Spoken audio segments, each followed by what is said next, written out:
பெரியாரால் இந்த சமூகத்தில் என்ன நல்லது நிகழ்ந்திருக்கு? 30-40 பெண்கள் உட்காந்துக்கிறாங்க. பெரியார் இப்போது உயிரோடு இருந்தால் யார் அவரை கல்யாணம் பண்ணிப்பீங்க அப்படின்னு ஒரு கேள்வியே இந்த பக்கம் கேட்கறாங்க. ஒரு 10-15 கையை தூக்குது, நான் கட்டிப்பேன். இதுதான் ஒரு மாற்றமா நான் பார்க்குறேன்.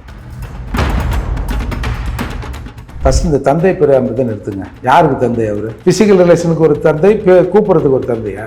பெரிய ராமசாமி நாயக்கர், ராமசாமின்னு கூப்பிடுங்க. என்ன பெரியார்? அப்ப மற்றவங்களாம் சிரியாரா? சொல்லுங்க.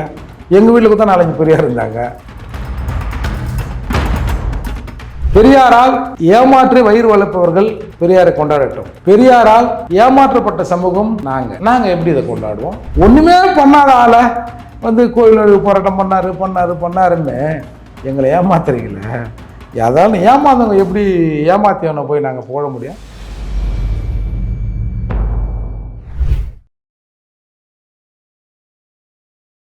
இந்திய அரசியலமைப்பு சட்டத்தில் பெண்களுக்கான சொத்துரிமை இல்லையா? இந்து அந்த கோட் பில் இருக்குல்ல, அதை நிறைவேற்றலன்னு ஏன் அம்பேத்கர் வந்தார் வெளியில்?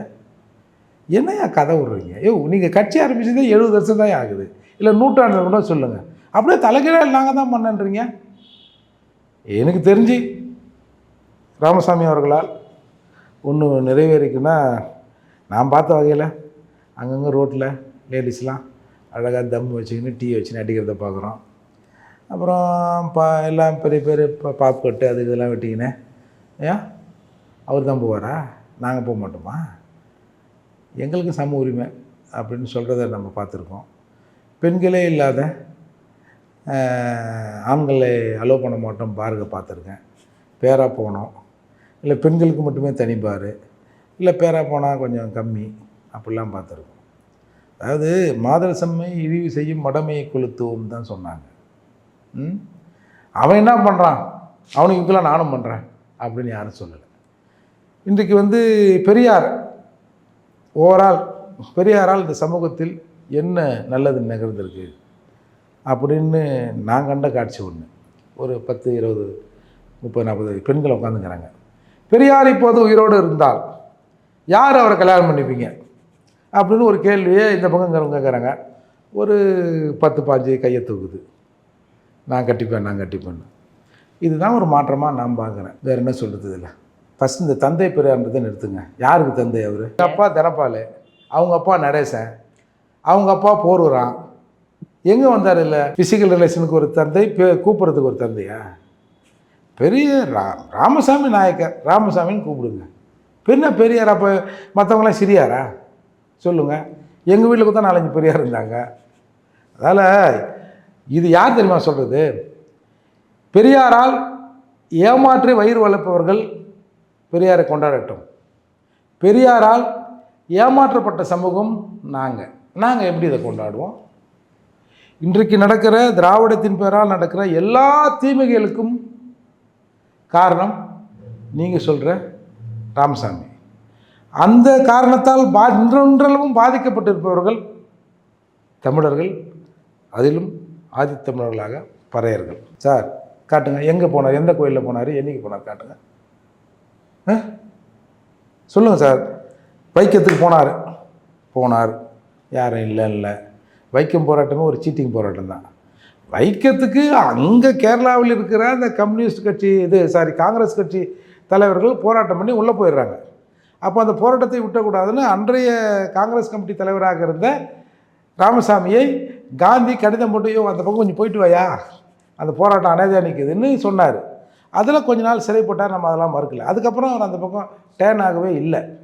கேரள அரசு அதாவது இந்த வைக்கம் போராட்டத்தில் யாரெல்லாம் பங்கு பெற்றாங்க லிஸ்ட்டு போட்டாங்க, அரசு மரியாதை செலுத்துவதுக்கு. அதில் அண்ணாச்சி பேரே இல்லையா? அப்புறம் இவங்களாம் ஒரு சிலையை வாங்கி கொடுத்து அதை பண்ணாங்க. நான் என்ன கேட்குறேன், சென்னை மாகாணத்திலிருந்து கேரளா வைக்கம் வரைக்கும் போய் போராடினார். வைக்கத்தில் 8ஆம் தேதி பெரியார் தலைமையில், ராமசாமி தலைமையில் போராட்டம் நடந்ததுன்னு சொல்கிறீங்களே. தமிழ்நாட்டில் என்ன தேதியில் இவங்க தலைமையில் ஒரு போராட்டம் நடந்ததுன்னு சொல்லுங்கள் பார்ப்போம்.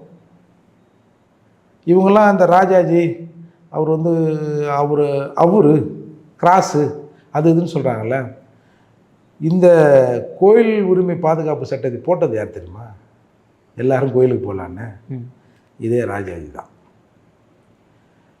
மதுரை மீனாட்சி அம்மன் கோயிலில் இந்த பட்டியல் சமூக மக்களை உள்ளே கூட்டு போனது யார் தெரியுமா?